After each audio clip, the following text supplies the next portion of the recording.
Olá, galera do nono ano, vamos para mais uma aula, certo? Nós vamos agora falar, dando continuidade às ligações químicas que a gente falou, né? Na outra aula a gente viu que as ligações são de três tipos: iônicas, covalentes e metálicas. Falamos das iônicas e hoje nós vamos falar das ligações covalentes e das ligações metálicas. Então, vamos lá. As ligações covalentes, diferentemente das ligações iônicas, que a principal característica é que um átomo doa elétrons e o outro recebe. Na ligação covalente não existe um que doa e um que recebe. Existe sim um compartilhamento de elétrons. Eu costumo exemplificar da seguinte maneira: você está no Facebook e vê uma coisa interessante, uma publicação interessante, então você vai lá em compartilhar e aquela publicação passa a pertencer ao seu Face. Então, passa a ser seu também. Então, você compartilhou de alguém, ficou para você e para aquela pessoa também continua tendo a publicação. Então, dessa forma, os átomos se ligam na ligação covalente. Acontece um compartilhamento do par de elétrons.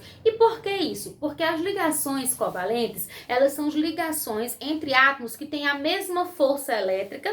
Ela acontece preferencialmente entre ametais e ametais, ou seja, ela acontece entre átomos que têm tendência em receber elétrons, e aí no caso ametais e ametais. Nesse tipo de ligação, geralmente, um átomo não tem condição de doar para o outro. E aí, como um não pode doar para o outro, acontece o compartilhamento. Então, eles compartilham o par de elétrons e aí passa a existir a ligação. Nós temos a ligação covalente normal e a ligação covalente coordenada dativa ou só dativa, certo? Que nós vamos falar das duas. Vamos começar falando da ligação covalente normal. Como eu disse, a ligação covalente é aquela que vai acontecer um compartilhamento de elétrons, porque um deles geralmente não pode doar para o outro. Olhem para aqui. Entre dois átomos de hidrogênio. O átomo de hidrogênio, ele tem um Z de 1.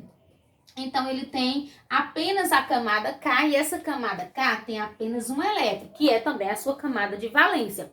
Como ele tem só um elétron, se ele fosse ligar com qualquer outro, que seja um hidrogênio ou que seja outro elemento, ele não pode doar. Porque se ele só tem um e ele doar, ele se ferra, ele perde. Ele pode até receber, agora doar para ninguém, jamais. Então, o que é que ele faz? Vamos imaginar que a gente tem dois átomos de hidrogênio para se ligar. Então, ele faz isso, ó. Eu tenho aqui um átomo de hidrogênio, estou representando com o seu elétron, e tenho outro átomo de hidrogênio também com o seu único elétron.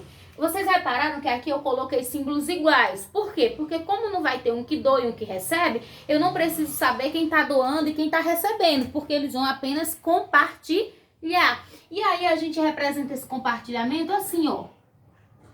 Eu faço isso aqui. Quando eu faço isso, significa que esse par, agora ficou um par, ficou dois, que vai dar estabilidade para esse hidrogênio, porque os dois elétrons vão pertencer a ele, e esses dois elétrons pertencem também a esse outro hidrogênio, tá certo? Então, a gente teve um compartilhamento de elétrons e a gente tem uma ligação covalente. Vejamos outro exemplo, entre o hidrogênio e o flúor. O hidrogênio, a gente já sabe que ele tem um elétron e tem a camada de valência com 1. O flúor, ele tem um Z de 9, então fica assim, ó, K2 e L7. Então, para o flúor, ele pode receber um que fica com 8. Mas quando ele se liga com o hidrogênio, a gente já sabe que o hidrogênio não pode doar para ele. Então, eles vão compartilhar. Ó, eu coloco o hidrogênio aqui com o seu 1 elétron e coloco o flúor aqui com seus 7 elétrons, tá certo? Aí eu faço isso, ó.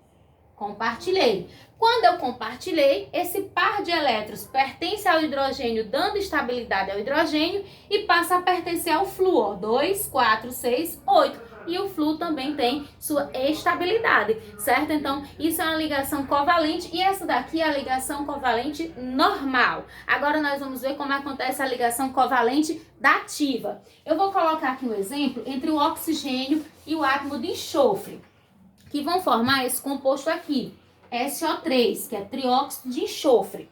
O oxigênio, ele tem 6 na última camada, 6 elétrons. Tá aqui os seus 6.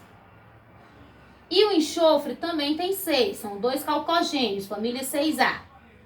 Aí aqui, ó, por exemplo, eles compartilham esse par e aí ficou 2, 4, 6, 7. Para o enxofre também ficou só 2, 4, 6, 7. Então, compartilha novamente. Quando compartilhar o outro par, que aí a gente diz que aqui é um duplo compartilhamento, e a gente chama de ligação dupla. Quando é só um compartilhamento, como no exemplo anterior, ligação simples. Quando é 2 compartilhamento, ligação dupla. E quando a gente tem 3, é ligação tripla, tá certo?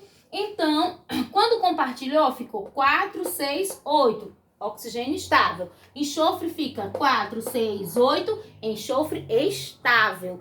Então, mas não tinha, na fórmula não tinha, não era 3, professor? Sim, tinha 3. E acontece da seguinte maneira. O oxigênio vai ficar bem aqui.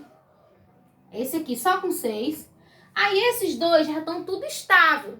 E aí, generosamente, é como se o enxofre fizesse um empréstimo, doasse os seus 2. Já que ele está estável, ele pode dar 2 para lá e aí ficam juntos. Quando ele doa 2, esse oxigênio aqui fica estável e esse passa a pertencer aos 2, só que não compartilhado, é como se o enxofre estivesse doando para o oxigênio, e aí obtém-se uma estabilidade para os 3, permitindo que o composto exista. E aí a gente representa a ligação coordenada dativa assim, ó. Eu coloco oxigênio, aí coloco 2 tracinhos, cada tracinho é o compartilhamento, vou já falar sobre isso. Coloco o enxofre e coloco uma setinha para o oxigênio. Essa seta que vai para o oxigênio indica que aqui ocorreu uma ligação coordenada dativa, tá certo? Agora nós vamos falar sobre as fórmulas estruturais de se apresentar as ligações covalentes. Nós temos as seguintes formas. Eu tenho a estrutural condensada, onde não aparecem as ligações químicas entre os elementos. É o caso que eu expliquei do enxofre, ó, SO3. Aqui é uma estrutural condensada, só aparece a fórmula molecular. Sim, lembrando, ligações covalentes formam compostos moleculares. Ligações iônicas formam compostos iônicos. Então, aqui é a fórmula molecular. E aí a fórmula condensada, não aparecem as ligações químicas. A fórmula condensada linear é quando a gente faz assim, ó. Essa daqui. Aí eu tenho aqui o carbono e o hidrogênio. E aqui eu tenho duas ligações com oxigênio. Isso aqui é o propanal. Eu uso essa setinha, a cada uma pontinha dessa tem um carbono. Então, isso é a ligação condensada linear. Aí eu tenho a fórmula eletrônica ou de Lewis, que é aquela que tem os pontinhos. No caso do hidrogênio, ficava assim, né, ó. Aí eu coloco só os pontinhos. Aqui é a estrutural ou de Lewis. De Lewis em homenagem ao Gilbert Lewis, que a gente falou na outra aula. Aí eu tenho a de Cooper, que a de Cooper eu troco os pontinhos por traços, certo? E tenho a tridimensional, que aparece a ligação de forma tridimensional, espacial, em 3 dimensões. Que eu não vou desenhar porque não sou muito boa de desenho, vocês já sabem, certo? Então essas são as formas que a ligação pode aparecer. Agora, nós vamos falar das ligações metálicas, certo?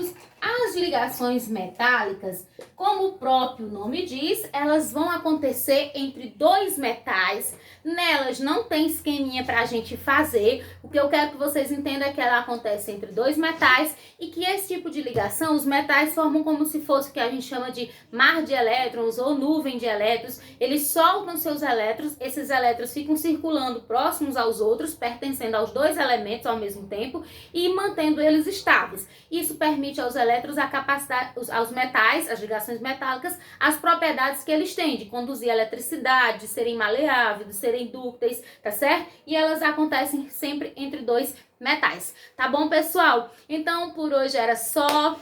Vou passar a atividade para vocês, é claro. Espero que vocês façam a atividade. E qualquer dúvida é só chamar. Estou disponível de 1 às 5 para tirar as dúvidas de vocês. Tchau, um abraço a todos.